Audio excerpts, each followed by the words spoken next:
Welcome back, everybody. You are now listening to the Morning Grits podcast, where we talk about sports in a raw and authentic way. Sports for the fan, from a fan. It's your boy Joseph, aka Jay with the Grits, and I'm back once again with two of my boys. What's going on, Leon? What's going on, D.White? It's good. Come on, bro. Everything is good. Here at the Morning Grits podcast, we are definitely celebrating Martin Luther King Jr. weekend. Martin Luther King Jr. had a great impact on society. He impacted the whole civil rights movement. He was the forefront, and he brought a lot of people with him. And one thing about Martin Luther King's dream is that it's still being fulfilled. The NBA put on a great display for what Martin Luther King did for us, which was create a way for Blacks and all minorities to have a voice to vote. And I just think the NBA did a really great job emphasizing the character and the type of man that Martin Luther King was, for him to really put his life on the line for others, so that we can have a way to have social justice, so that we can have freedoms.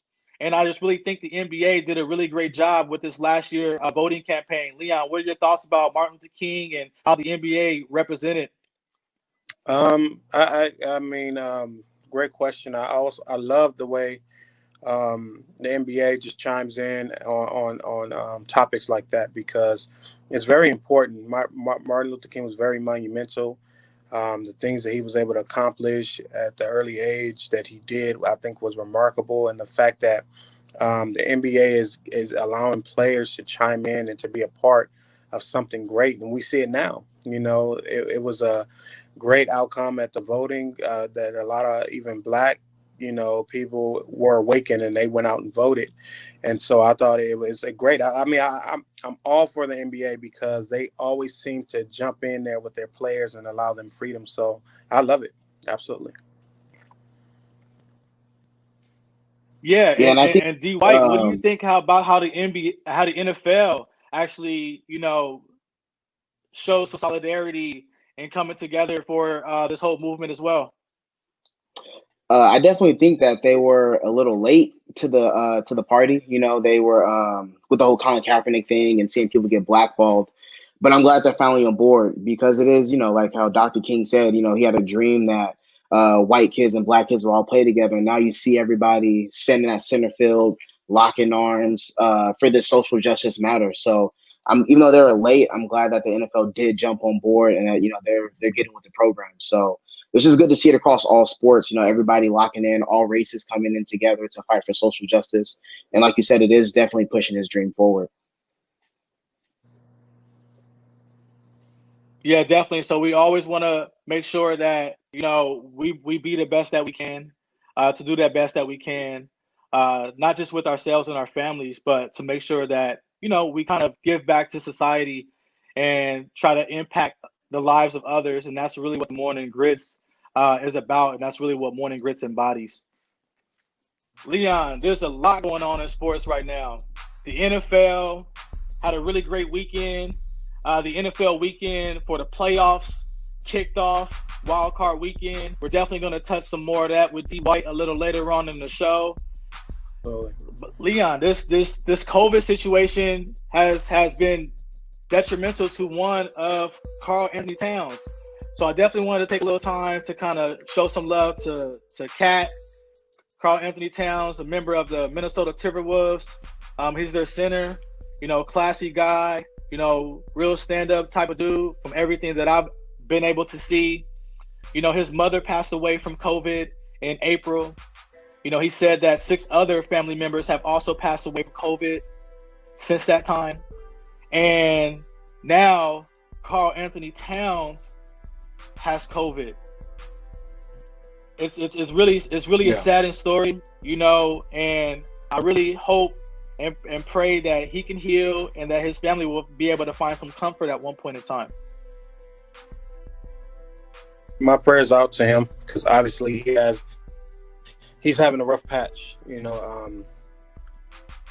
Needless to say, I haven't experienced the loss of a parent, and I can only assume that it's extremely tough. Because just losing a cousin or any part of the family is such a hard thing to deal with, and he had to deal with it multiple times. Um, I pray that he's good, like his mental health is good, because that can really hurt a player, especially when you have several family members that you have to deal with.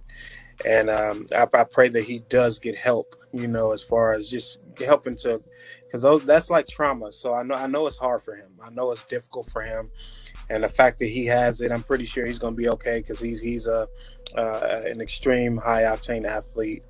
But it's just tough to see, and that goes to show for everyone out there, this thing is real, and and there are people that are dying from it, and so my prayers go out to him and his family.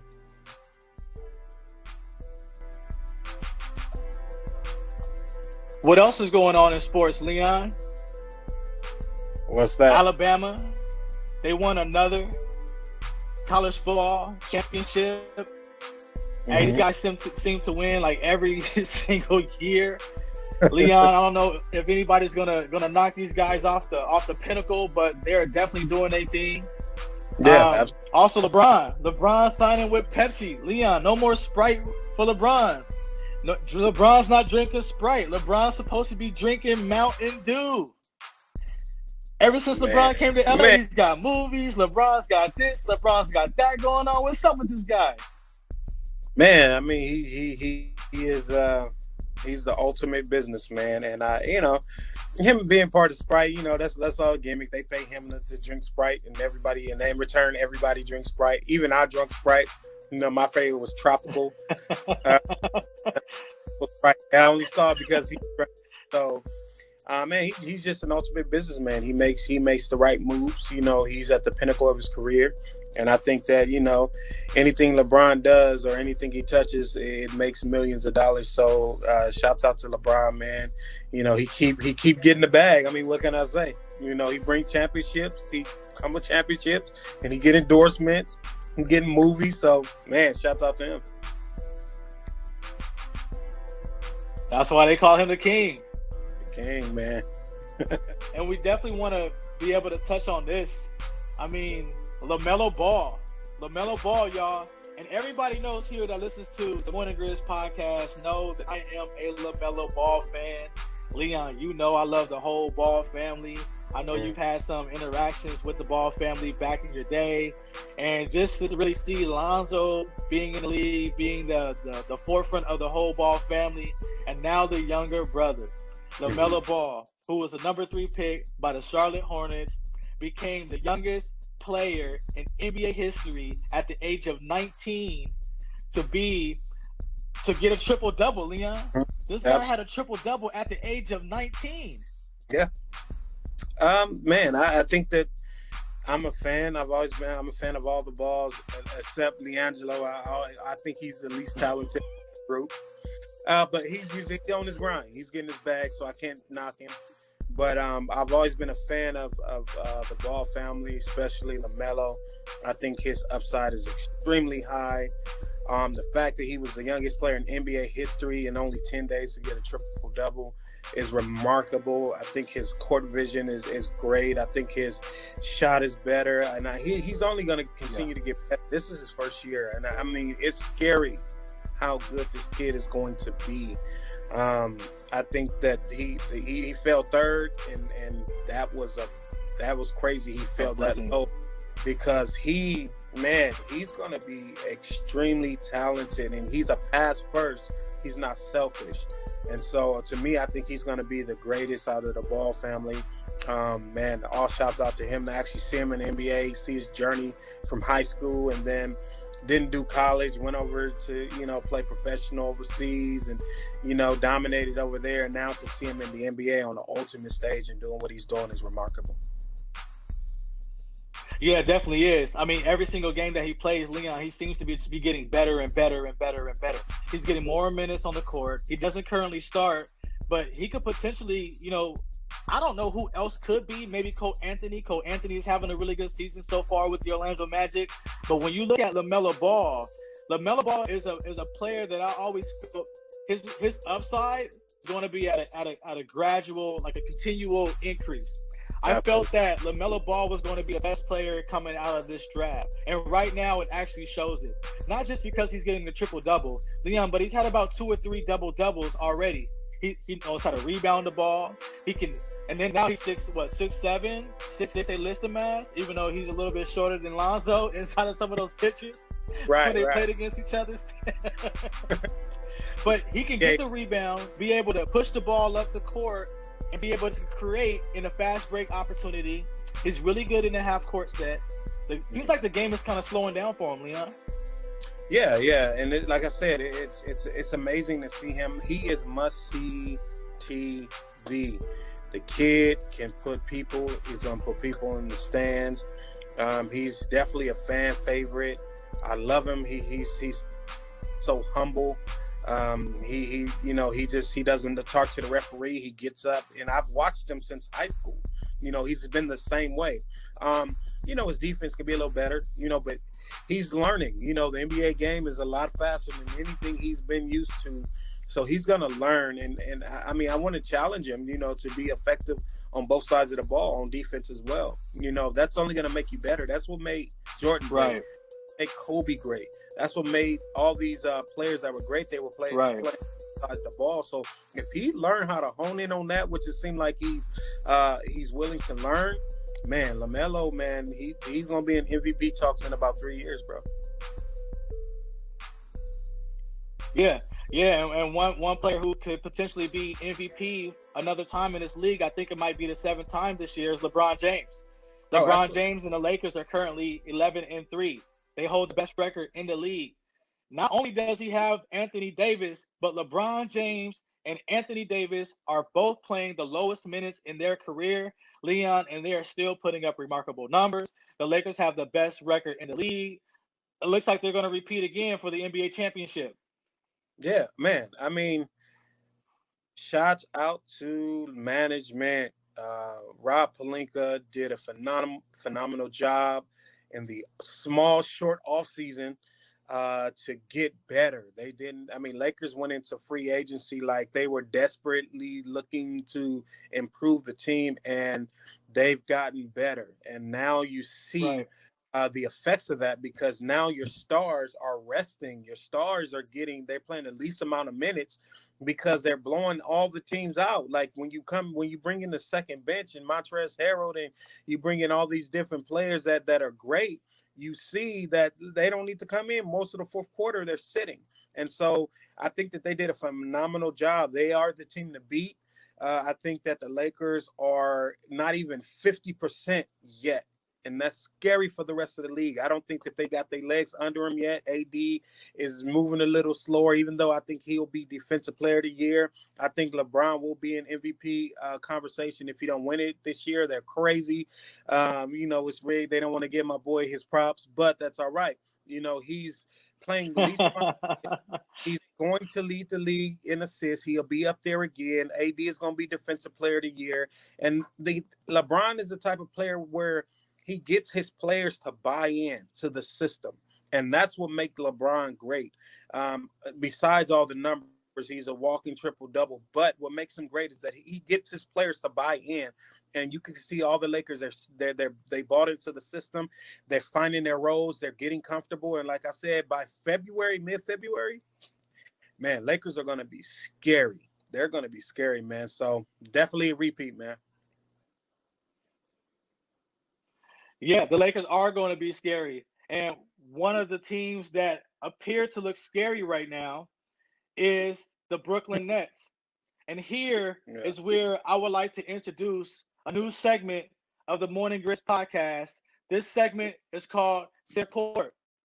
And in this segment, we talk about the hot topics that are going on right now in the NBA. And one of the hottest topics is not just that Kyrie Irving has not played in about 4 games for the Brooklyn Nets. He just disappeared. He did go do some philanthropy work. He has been working inside the community to try to help those who are in need, but he's not helping his team by not being there. But one of the hottest topics in the NBA, and I'm bringing my man in D.White for the center court here, is James Harden being traded to the Brooklyn Nets. D.White, how do you feel about James Harden being traded to the Brooklyn Nets, and what does this do to the scope of the NBA? I think it was a horrible trade, personally. I think one of the things that made the Nets so dangerous was their depth, and they got rid of all their depth to get one guy who's going to make their starting unit a lot.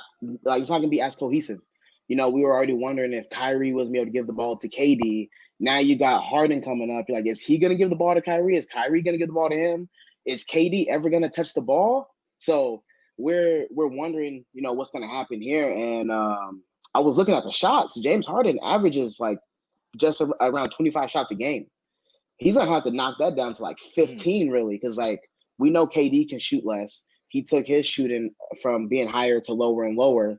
Kyrie's proven he can pass a little bit, so we'll see with that. But in terms of threats, I think that actually knocks them out of the number one threat in the East, because before, we were worried about them because their bench players were just as good as a lot of people's starters.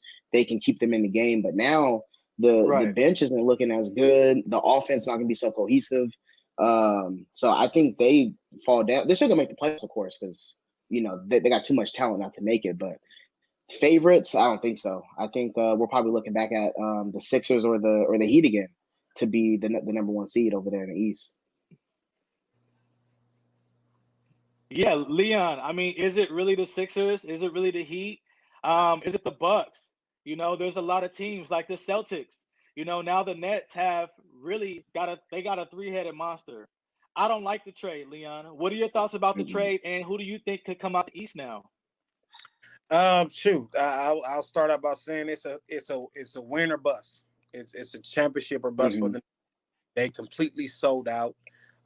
They gave away their young pieces that made them extremely effective. Now, don't get it twisted. You're talking about two of the three of the most prolific players in the game today. Just their talent alone will get them into the Eastern Conference Final. But where it separates them, because Kyrie has proven the ability to play off the ball. He had to include Durant had to play off the ball. He showed that he could do that with Golden State. So you have two players that can play off the ball. The only question mark is James Harden. And everybody knows in NBA world, in the media world, that this is Kevin Durant's team. Kevin Durant is by far the best player on the team. And so the issue is Diva Irving. We don't know what he's going to do. It seemed like every team he goes to, he wanted to leave Cleveland because he didn't want to be under LeBron. He got his own team in the Celtics. Him and his teammates can get along. Now he's over here with the New Jersey Nets, and it's like he's never happy. He's doing philanthropy instead of supporting and being with his team. Like, to me, I think Kyrie has shown and proven that he's not a leader. I think that his prioritizing is in the wrong place. I think that he needs to do his job. He's getting paid 30 plus million, and he's over there trying to do work. It's like, what's going on, Kyrie?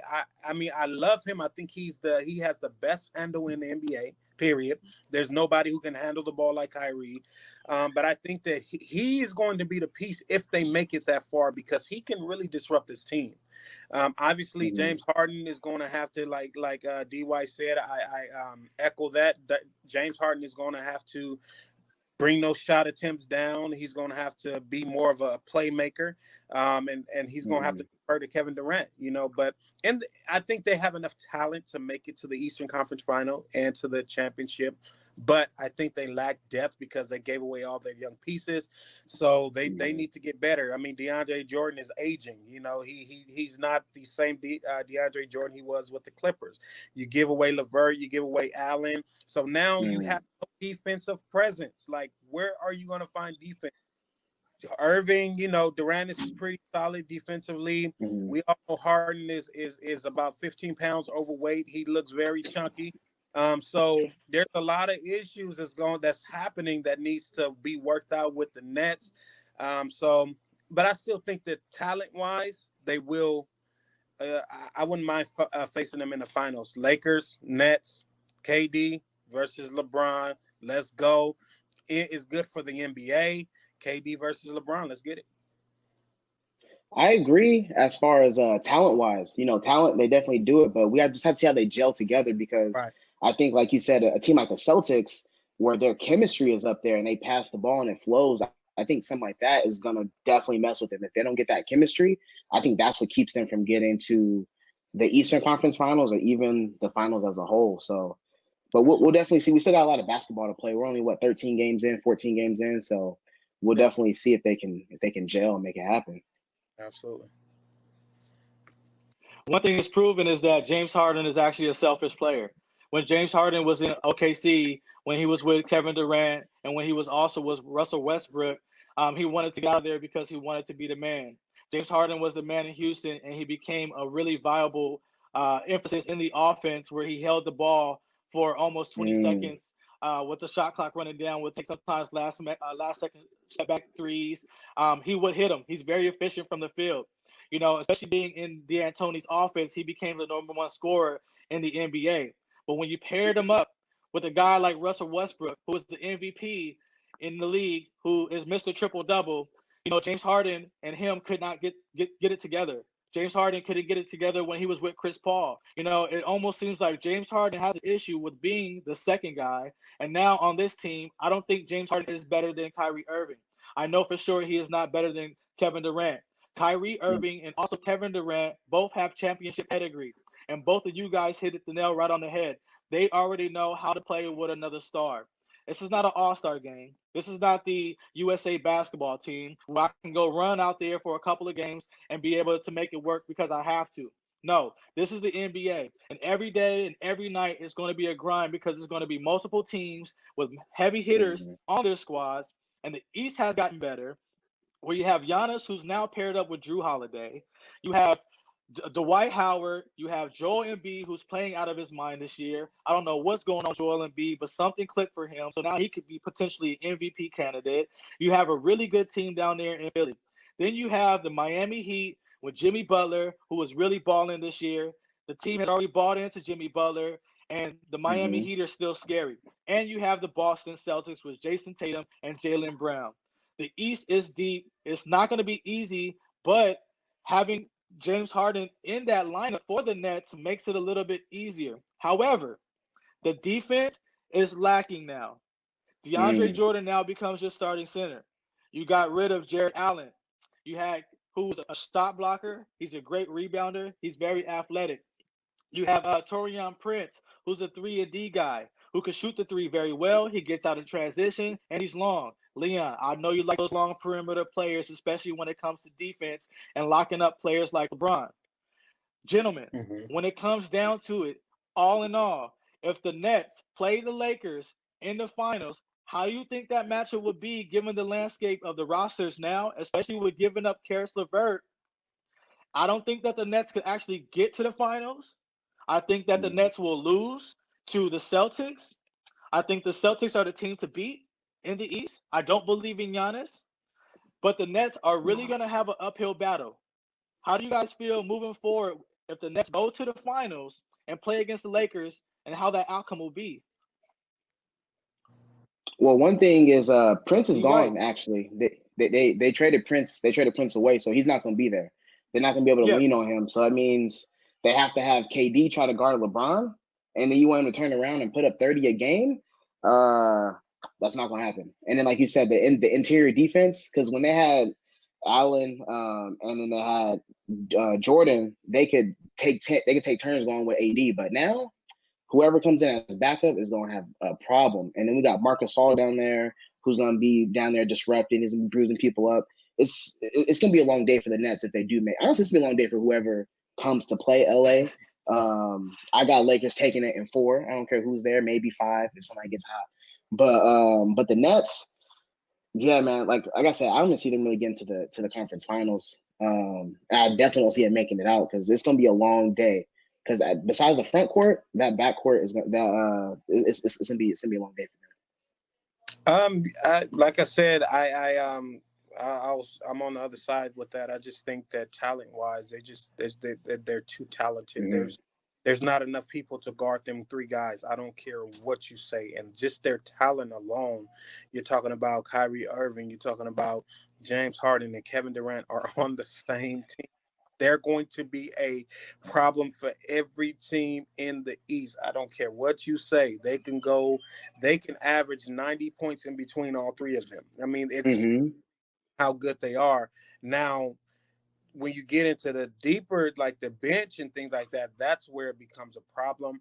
I Yeah. don't see, I think the Celtics are good, but good enough to stop all three of those guys, I just don't think so. I love what 76ers are doing. I love how Doc got him Embiid buying into the system. He's a different player. Mm-hmm. He told him he's a mixture between Patrick Ewing and I believe somebody else, and he done bought into that, and he's playing like a beast.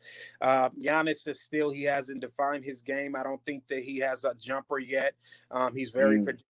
So I don't, even though he's paired up with Drew Holiday, he's still predictable. They're gonna live and die with Giannis, and he hasn't gotten better to me. Don't get me wrong, he is a threat, but in the playoffs, teams have been known to shut him down. Mm-hmm. Miami is still going to be there. I love Miami. I love their defense. Yeah. Their defense first team. They might give the Nets problem because they're so. I mean, they're pesky. Their defense, and they can play. So, but all in all, it's going to be hard to beat the Nets. I don't. It's going to be hard to beat them. You know, as far as being able to stop their offensive power, especially if they get some nice pieces by trade deadline in March or February, whatever day that is. If they add a couple of more pieces, they're going to be scary. And don't forget, they can still make some trades and they can still add some people to the Mm-hmm. team. At the end of the day, I'm going with the Nets in the East. I mean, it's hard, but I just don't see no team being able to stop them. I'm sorry. That's what people said about the Rockets too. You know, they said with those two dudes coming in, triple doubles, averaging 30 a game. But we'll see if Harden can let the ball go. Harden and Kyrie, because I think in the playoffs is when everybody wants to make that name for themselves and everybody wants that last shot. And I think that's for me, that's the difference maker is the Right. chemistry part. Because you're right, talent wise, if they can Mhm. all easily put up 30 a night on 15 shots or on 20 shots or less. Yeah. But what happens when they come out the game and it's only one of them in there? You know, yeah, they have their time to shine, but like you said against the Heat, man, the Heat, they have depth and they can shoot those threes, man. Those threes come in bunches over there. So stuff like that I think makes it Yeah. definitely difficult. But you think the Celtics are coming out? You said the Celtics? He said Celtics. He did. Yeah, the Celtics are a really strong team. Let's not forget the Celtics have an emerging star in Jason Tatum. You know, and Jason Tatum is a two-way player. You know, he got a lot of Mm-hmm. tutelage from Kobe for the time that Kobe was here. You know, and so he sat under him. He has refined his game. You know, he believes in himself and he believes in his Mm-hmm. team. You have a resurgence of Jaylen Brown who continues to improve. You have defensive weapons, and also the Celtics can shoot the ball from three. The thing that I think that made the Celtics a lot better this year was the fact that they got rid of Gordon Hayward. But at the end of the day, when it comes down to it, yes, the Celtics are that team that could be in the East, their conference finals, and they could come out the East. And you know what? I just think at the end of the day, when it comes down to cohesion, the Celtics are a more complete team than the Nets. And And the Nets are going to have to come to a point in time where you said before, D.White, you said that KD is the leader of the team. Leon, you said the same thing, and everybody knows this. Mm-hmm. Jason Tatum is the leader of the Celtics, and they know that. But can Harden get in line? I don't think Kyrie's the problem. I don't think Kyrie's going to Mm-hmm. have the issue based on what you said before, Leon, that he's able to. He's already been with LeBron, so he knows what it's like to be the second guy. Can James Harden be the second guy? Can James Harden take a back seat to Kevin Durant or even sometimes Kyrie? You know what I'm saying? And I think if he buys in on defense and he buys in with the idea that he's not going to be the number one guy, I think that would probably put them over the Celtics. But I don't think that's going to happen. Well, I mean, let's not get it messed up. Kyrie in actuality is the third best player on that team. And so Kyrie is going to really have to. It's going to be adjustment for both of them, because James Harden's Mm-hmm.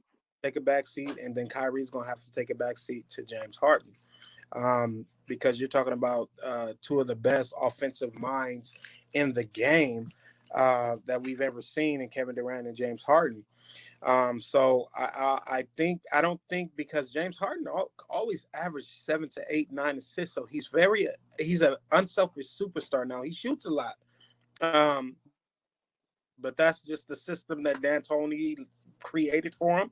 And he was thriving. He would shoot 20, Exactly. 25, 30 shots. Exactly. Mm-hmm.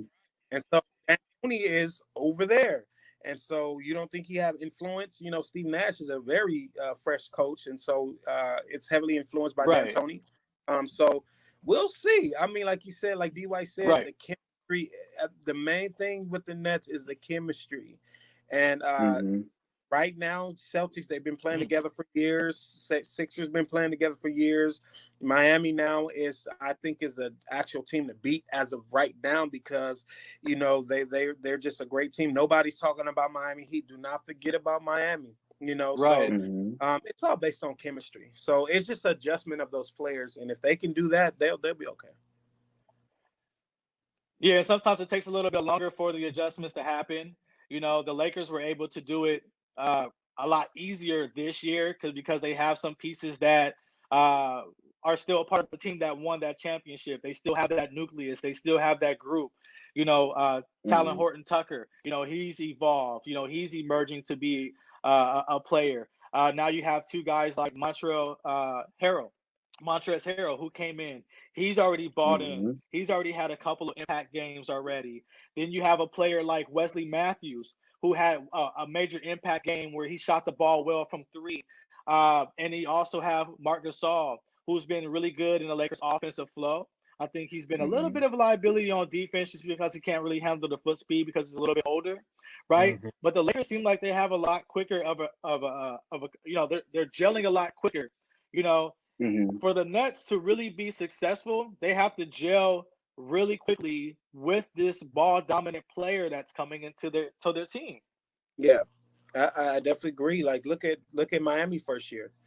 When you had a three-headed monster over there, it took them some time. And like D.White said, Houston, it takes time. You're not just gonna come Mm-hmm. in and just dominate, especially a seasoned and a powerful team like the Lakers, who is the number one defensive team in the league.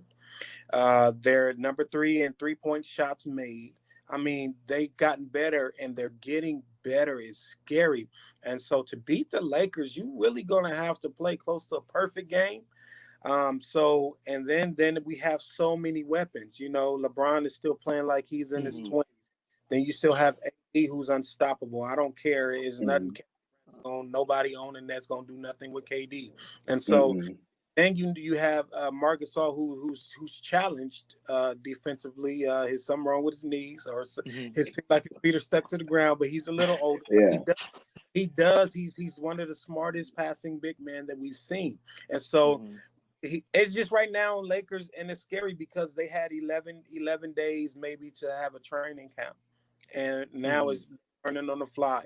And so by February, Lakers going to look scary, and I don't know if anybody in the league is going to be able to handle the Lakers for the next 2 years. Yeah. Three-peat. D.White said it. Let's get it. Oh Let's get yeah. it. I'm all for that. I'm all for that, and I'm all for the NBA season. I'm all for this NBA playoffs, and I'm all for this center court segment that y'all just made pop today, y'all. So I definitely appreciate that heat. I definitely appreciate, you know what I'm saying, being able to be here with both of y'all, man. Y'all really put it down right now. Sure, man. Thanks for Yes, having us. sir. Yeah, appreciate it. And you know, it's all about the NFL, and the NFL is the number one. It's the number one sport in America. You know, I feel that the NBA definitely needs to take over. You know that place of being number one because the NBA just brings so much drama, but there is a lot of drama Mm-hmm. in the NFL.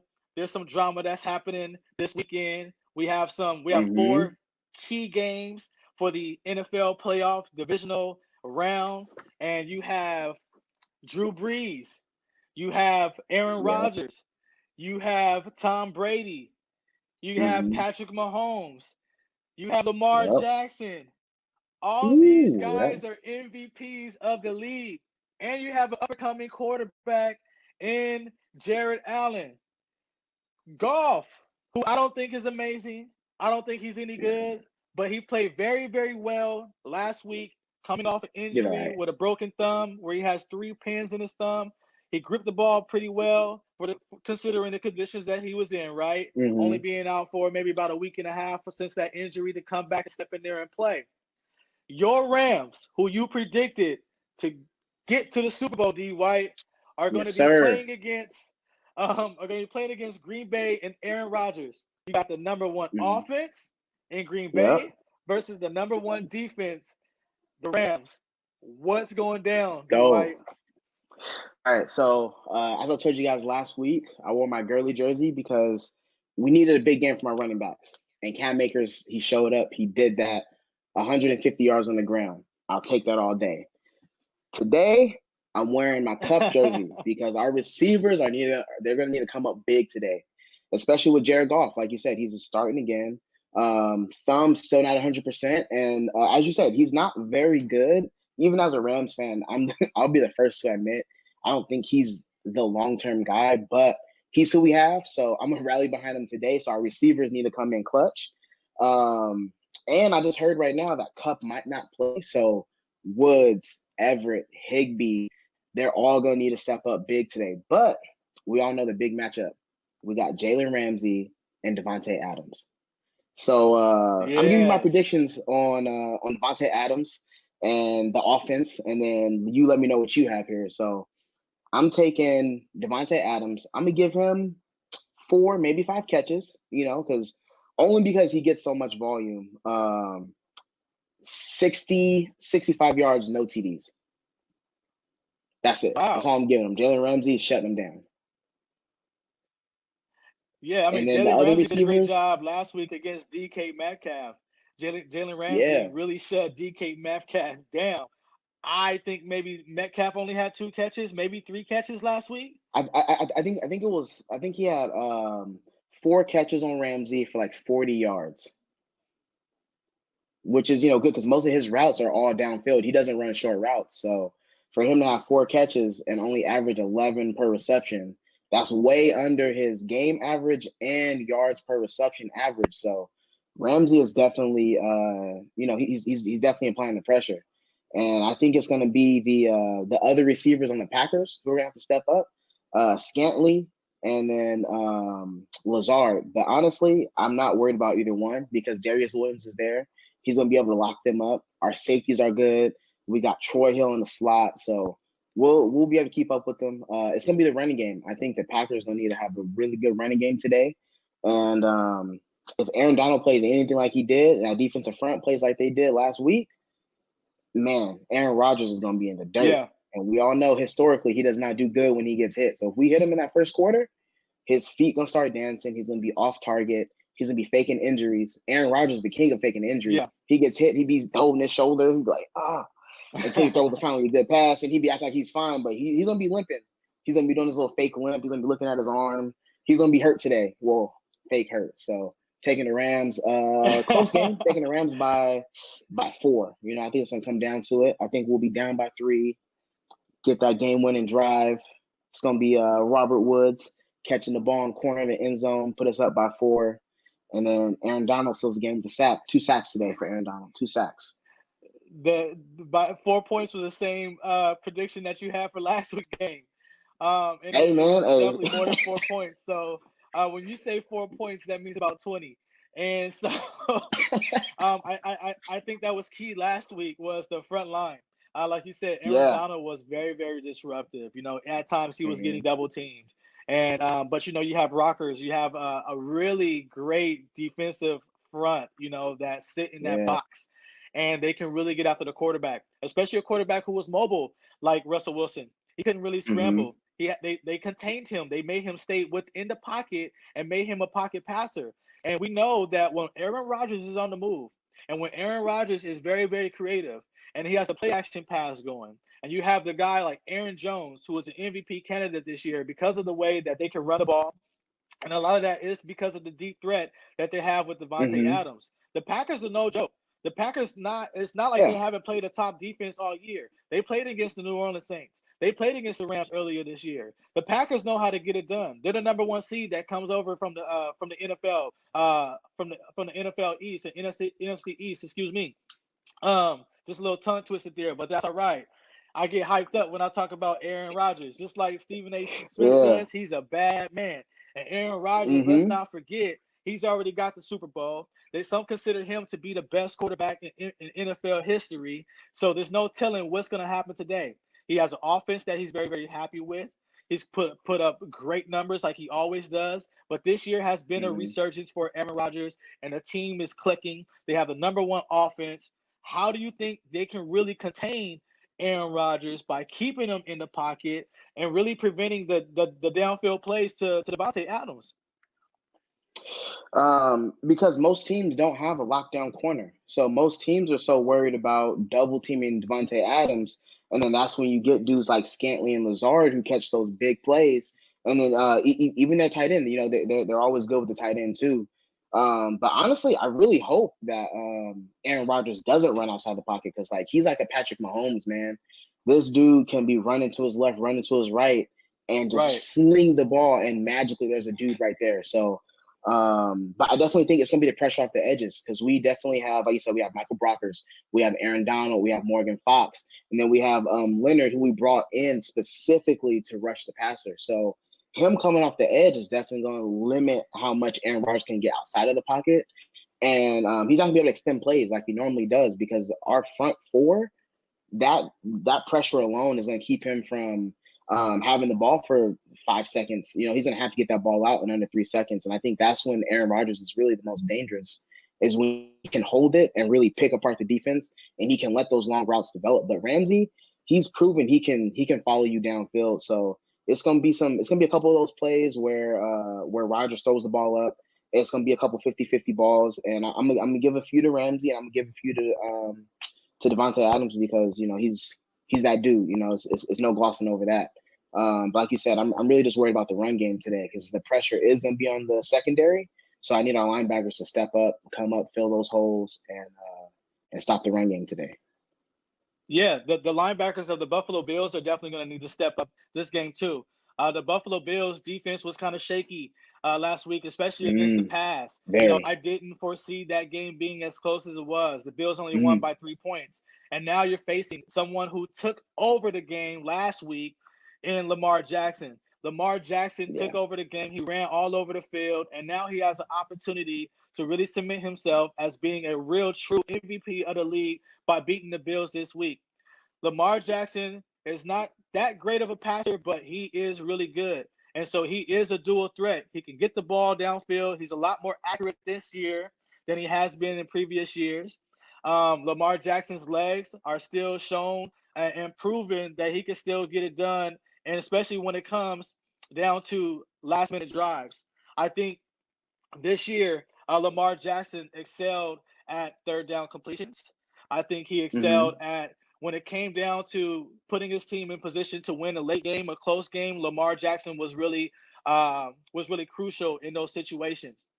The Ravens versus the Bills. Who do you pick in this matchup, and what do you like about it?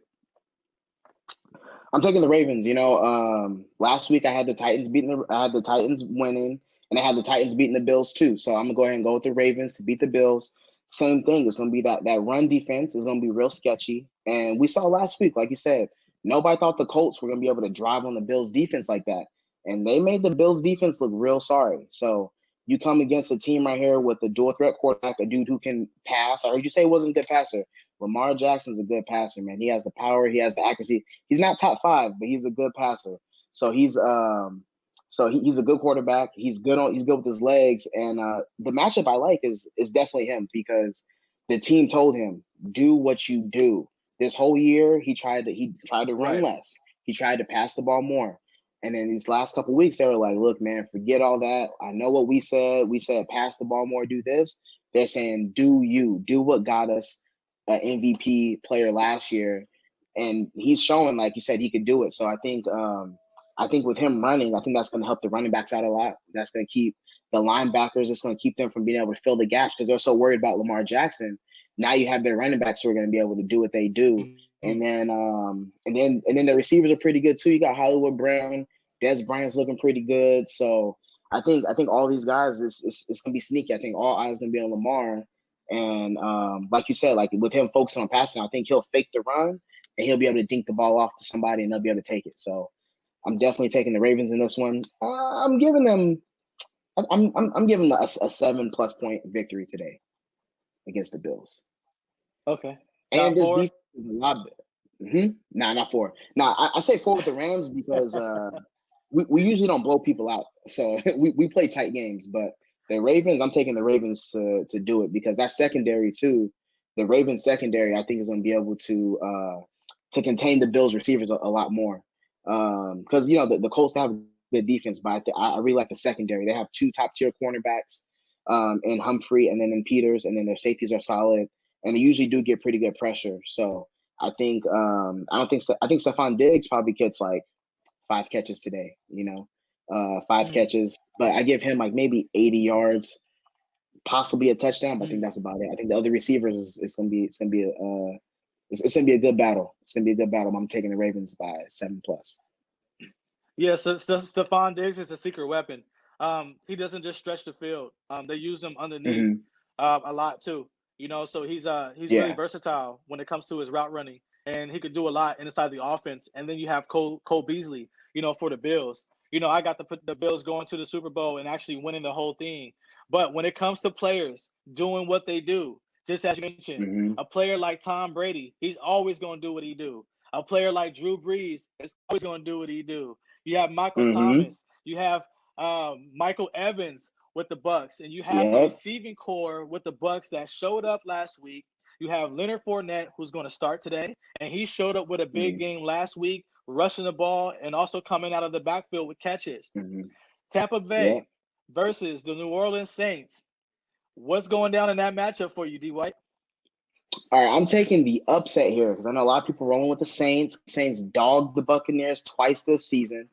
I'm taking the Bucks to come through and show. I think, like you said, it's gonna be Tom Brady. This is one of the biggest matchups of his career. He went head to head with Peyton for years. When it was back and forth, who's the greatest, him or Peyton.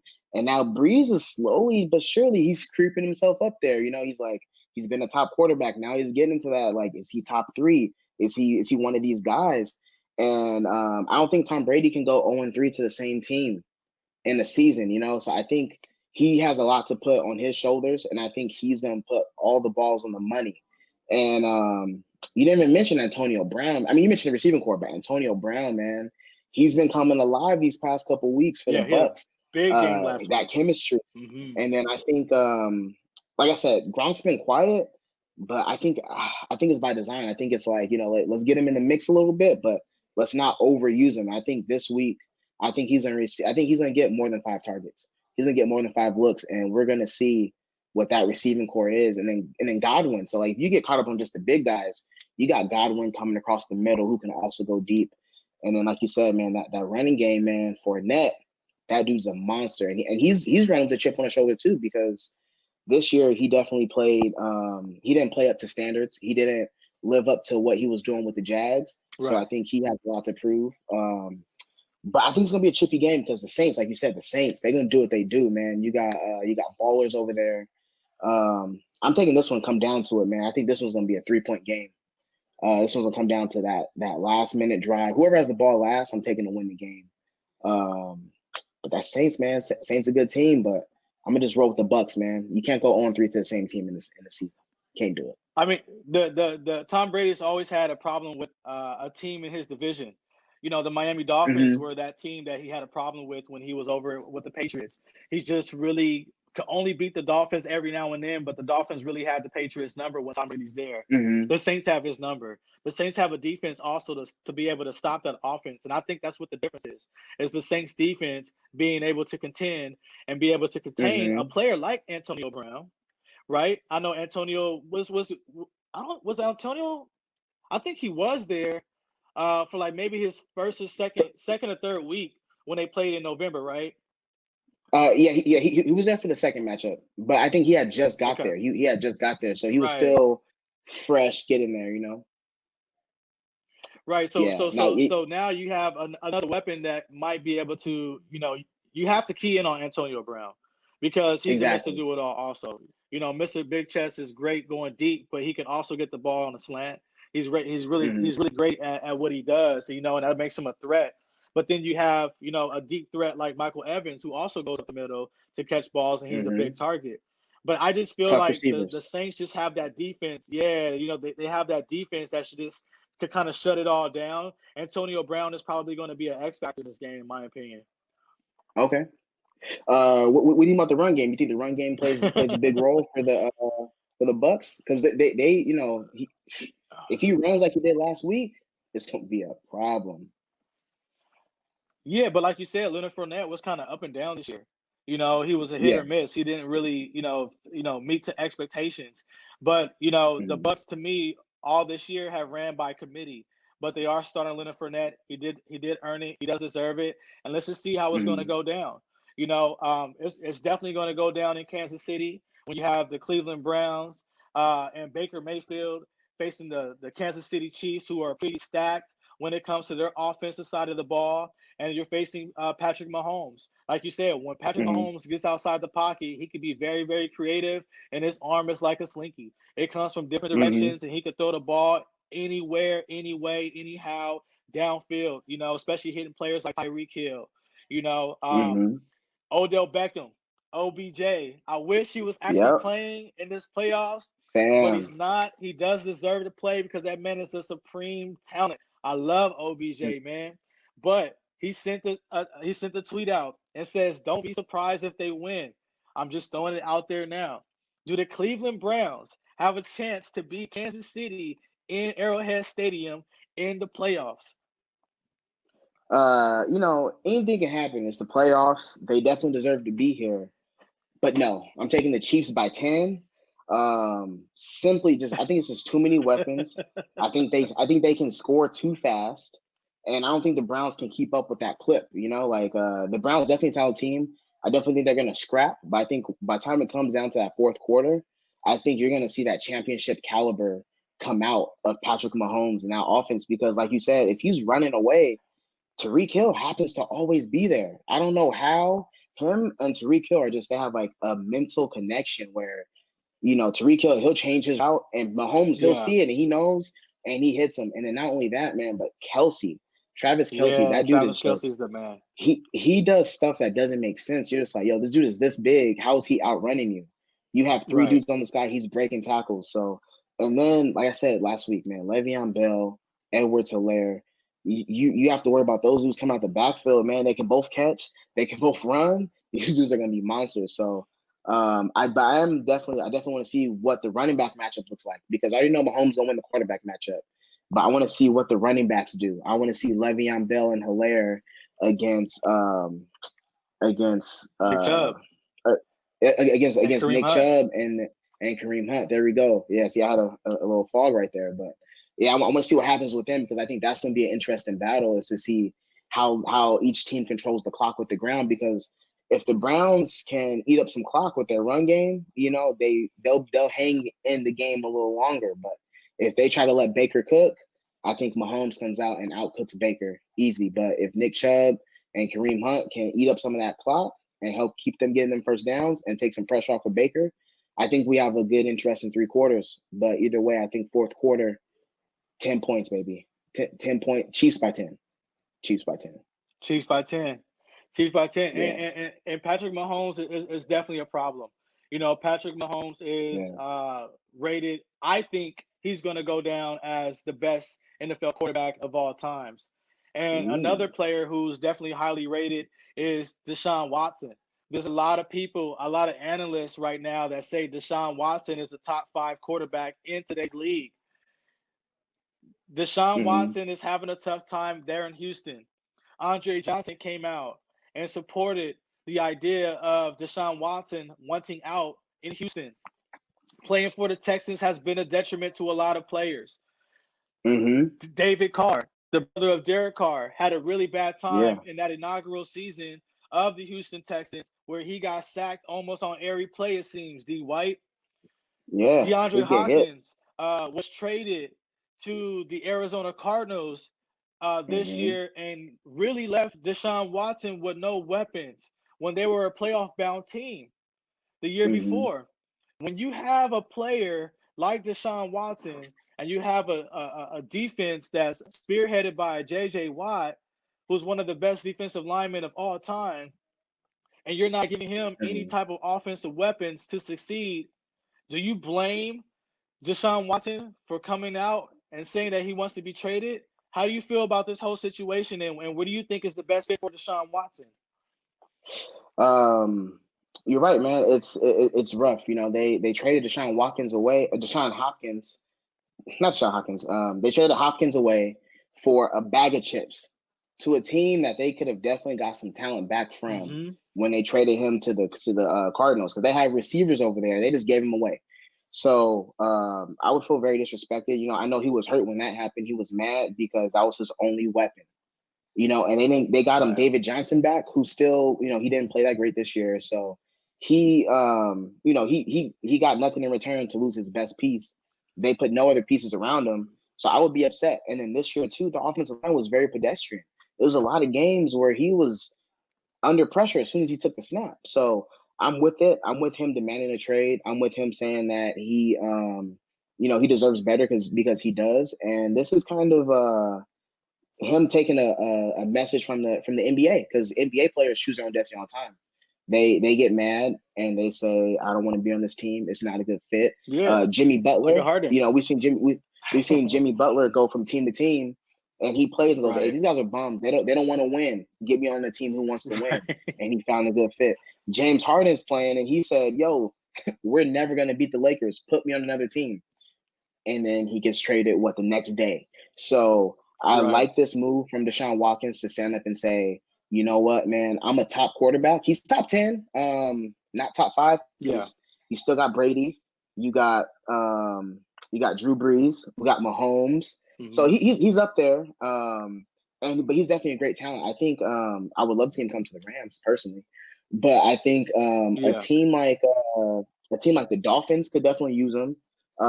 They, you know, because they have a solid team over there. The Bears, they have good receivers and they need a quarterback at the helm who can make things Yes. happen. Man, there's a lot of teams who can use this talent, and I think he'd be a good fit with a lot of teams. I think even if he went to Denver, I think he could make an impact over there in Denver. So I think if he gets on a team where they're Mm. going to surround him with weapons and help, especially an offensive line, if they can get him a decent offensive line, which we know what he can do, and if he gets at least one receiver, we know he's going to put faith in that receiver and he's going to make it happen. So I just hope he gets out Right. into a better situation. I just hope he doesn't go to the Jets, doesn't go to the Jags. Um, yeah, and I hope he stays out of the NFC West unless he comes to the Rams. I hope he doesn't go to the 49ers. I pray he doesn't go to the 49ers. That would be worst case scenario for the That would be really bad for the Rams if he went to the 49ers. But the Jags wouldn't be yeah. a bad option, you know, especially with Urban Meyer being crowned the new head coach for the Jacksonville Jaguars. You know, coming out of Mm-hmm, retirement from being in that kind of situation, he's now headed back to Florida. You know, he's mm-hmm, known to put quarterbacks in the NFL. He's ran NFL style offenses. Urban Meyer is mm-hmm. that guy. You know, he just knows how to Yeah. coach and he knows how to get the job done. And so I don't think it would be a bad fit. I think the Raiders will actually be a good fit for Deshaun Watson to go to, not just because I'm a Raider fan. I just think it's a good fit for the Mm-hmm. offensive scheme. The Raiders have a great tie-in with Waller. I think he can fit Yeah. well, especially with the running game that the Raiders have. The Raiders Mm-hmm. just really need to shore up their defense, and they can really be a contending team. But when you talk about top 5 quarterbacks, let's kind of get into this a little bit, right?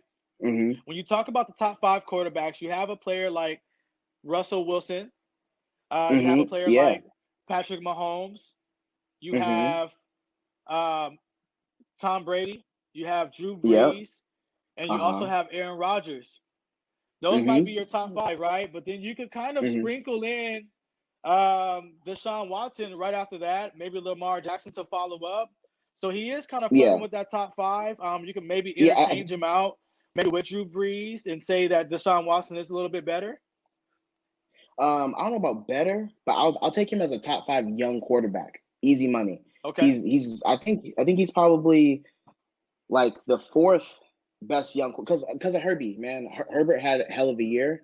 I would have easily put him as the 3rd best young quarterback right now, behind Mahomes, and actually probably 4th, because I think I would take Mahomes, Lamar Jackson, and Josh Allen, and then you got Herbie there. Herbie had a hell of a year with the Chargers this But year. that's just So 1 year. That's just one rookie year. Let's look at the yeah, scope but of what Deshaun Watson has done over his, 4-year career so far.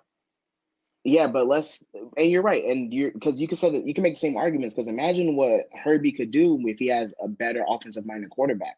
I mean, coach, a better Yeah, offensive minded coach, because coach. Yeah, Anthony Lynn, his play calling was limited, and you could say the same thing over there in Texas, that Deshaun Watson has been limited too. So that's why I said I put those guys almost in the same tier. But you're right, because we could see Watson do a lot of things with his legs that Herbie's not going to be able to do. So he's definitely up there, though. It's definitely a good debate. But as far as future wise, yeah, he's definitely one of the top 5 quarterbacks I would want to build a team around right now, because nobody's building a team around Brady right now, because he's on his last couple years. Breeze is on his last couple years. right. So these Right. guys are heading out. So I do definitely think he's a leader of the new school. So when I say he's not top 5, it's not disrespectful, but I don't want to disrespect the GOATs either, because we're still going to see them for another year, possibly 2. So those guys are definitely up there. Yeah. Yeah, Deshaun Watson is definitely the leader of the new school. And you have the NBA, who is leading sports right now. You have the NFL, who is shown to be proven. And it's always going to be some drama. Mm-hmm. And it's always going to be some drama when we talk about these topics for the NBA and the NFL here at the Morning Grits podcast. So I just want to thank everybody for tuning in to the Morning Grits podcast. Definitely want to thank my man D.White for coming out and being a part of this show. Definitely want to thank my man Leon for coming out and being a part of the show.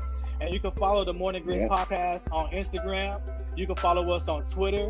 You can follow us on Facebook Live, YouTube Live. You can follow us anywhere there's a platform. You can follow us on Apple Podcasts, on Google, on Spotify. We are everywhere. So please tune in to the Morning Grits podcast every week for a brand new episode. Make sure you guys press that like button. Make sure you guys hit subscribe so you know, and get the notifications for every time that we have a new video coming out for y'all. Morning Grits, it's sports for the fans.